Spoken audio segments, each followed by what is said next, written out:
Question ये आता है कि मैम क्या CSIR net JRF exam qualify करके ही हम असिस्टेंट प्रोफेसर बन सकते हैं? तो इसका जवाब नहीं है।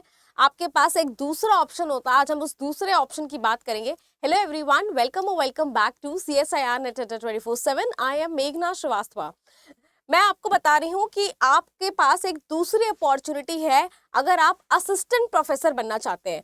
तो पहला क्या मोड है? पहला मोड है कि आप CSIR नेट JRF एग्जाम के लिए अपियर कीजिए, या आप JRF या LS जो भी आप क्वालिफाई करते हैं, आपकी एलिजिबिलिटी हो जाती है फॉर असिस्टेंट प्रोफेसर यानी लेक्चररशिप। लेकिन जब हम बात करते हैं, अगर आपका नहीं क्वालिफाई होता है तो आपके पास एक दूसरा ऑप्शन होता है, जो कि यूनिवर्सिटी ग्रांट कमीशन ने ये बात बताई थी कि एक स्टेट एलिजिबिलिटी टेस्ट होगा।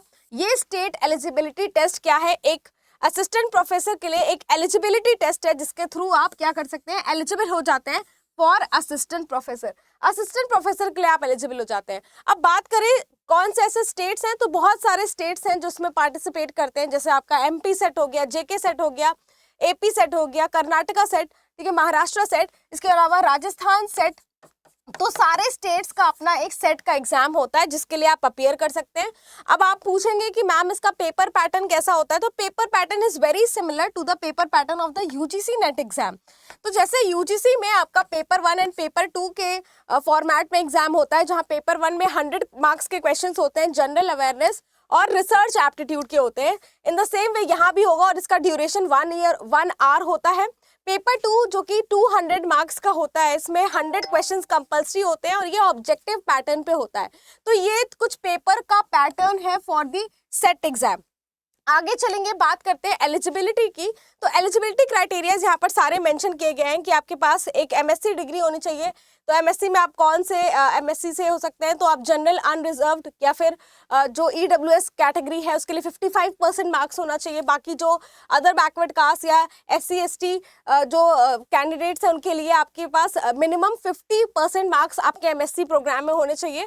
इसके अलावा भी और भी चीज़ें यहाँ पर मैंशन की गई है फॉर द एलिजिबिलिटी। अब बात करते हैं कि आपको असिस्टेंट प्रोफेसर बनने के लिए क्या क्या जरूरी है।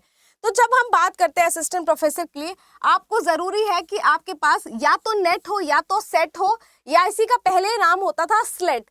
तो नेट चाहिए असिस्टेंट प्रोफेसर बनने के लिए, या फिर आपके पास सेट होना चाहिए, या फिर आपके पास ये स्लेट का एग्जाम कोई एक एग्जाम क्वालिफाई होना चाहिए। बेसिकली स्लेट जो है वो पुराना नाम है सेट का, जो कि कुछ स्टेट्स में अभी भी स्लेट के नाम से होता है, इसलिए यहाँ पर अलग से लिखा है।